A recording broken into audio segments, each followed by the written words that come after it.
Assalamualaikum warahmatullahi wabarakatuh. Selamat berjumpa kembali di channel Jejak Leluhur ini. Apa kabar semuanya? Semoga Anda sehat selalu dan selamanya diberikan kemudahan rezeki yang halal juga berkah. Amin. Allahumma ya Allah ya Rabbal Alamin. Sahabat sekalian, di akhir zaman ini ada beberapa kejadian aneh yang menyimpang dari adat kebiasaan masyarakat, baik dari ucapannya maupun laku lampahnya. Terutama ini yang dilakukan oleh para tokoh agama. Dan tentu saja ini adalah merupakan hal-hal yang membingungkan terhadap masyarakat. Kejadian seperti ini sebenarnya bukan di zaman sekarang saja, dan ini sering terjadi sejak zaman dahulu kala.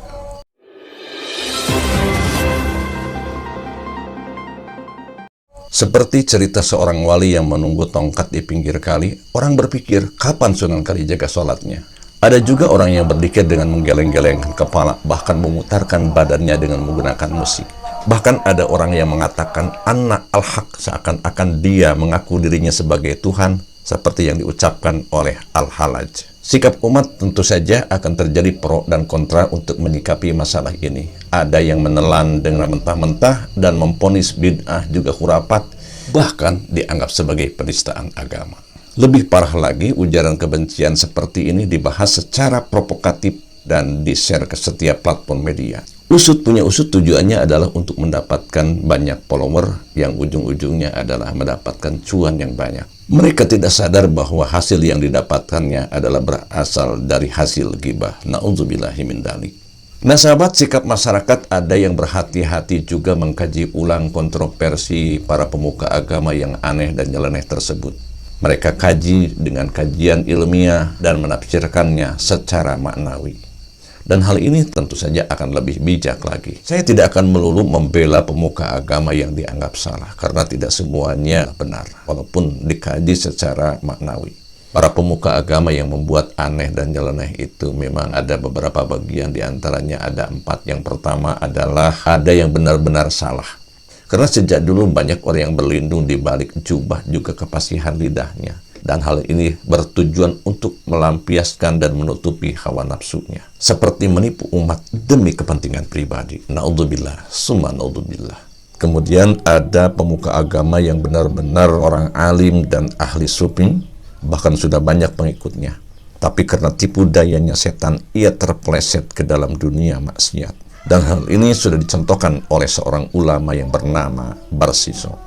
Tetapi hal ini jarang terjadi dan hanya dijadikan contoh untuk kajian umat. Kemudian yang ketiga, ada pemuka agama yang sengaja acting, dia berbuat kesalahan, bahkan ingin dicaci oleh umat maupun para pengikutnya. Dan hal ini dengan tujuan adalah riyadoh untuk melatih hatinya. Sahabat, kita ambil contoh dari seorang ahli sufi yang bernama Syekh Jalaluddin Rumi, yang mana beliau merupakan pendiri tarekat Maulawiyah. Jalaluddin Rumi ini adalah merupakan keturunan dari Abu Bakar Siddiq, ya, yang hidup di sekitar tahun 1207 sampai 1273. Nah, sahabat sekalian, dikenal bahwa Syekh Jalaluddin Rumi ini adalah merupakan murid daripada Syekh Samsuddin At-Tabrizi. Nah, begini ceritanya. Suatu saat Jalaluddin Rumi ini disuruh oleh gurunya untuk membeli minuman keras, bahkan membelinya itu berada di wilayah Yahudi. Dan akhirnya ia punya gagasan untuk memakai baju jubah yang besar. Dan setelahnya menyelinap masuk ke wilayah Yahudi, kemudian membelinya, kemudian ia taruh di bawah baju jubahnya tersebut. Nah, tidak lama kemudian ternyata dari pihak Yahudi itu ada yang mengikuti. Setelahnya berada di depan masjid, maka Rumi ini diteriakan bahwa Rumi ini yang dikatakan sebagai ulama besar, dan ternyata dia membeli minuman keras. Nah, kemudian digeledahlah seluruh badannya dan akhirnya terbukti bahwa Rumi ini membeli minuman keras dan akhirnya dihajar massa. Inilah salah satu riyadoh Rumi untuk mengendalikan hati agar dia tidak takabur, karena dia sudah dikagumi oleh umat. Yang keempat, ada seorang tokoh agama yang kelakuannya nyeleneh, bahkan kontroversi, luar daripada nalar pemikiran masyarakat. Tiada lain tujuannya adalah memberikan kecerdasan terhadap masyarakat agar berpikir lebih kritis, agar lebih dewasa. Dan hal ini setelah dicontohkan oleh seorang tokoh yang berada di Indonesia yang bernama almarhum Gus Dur.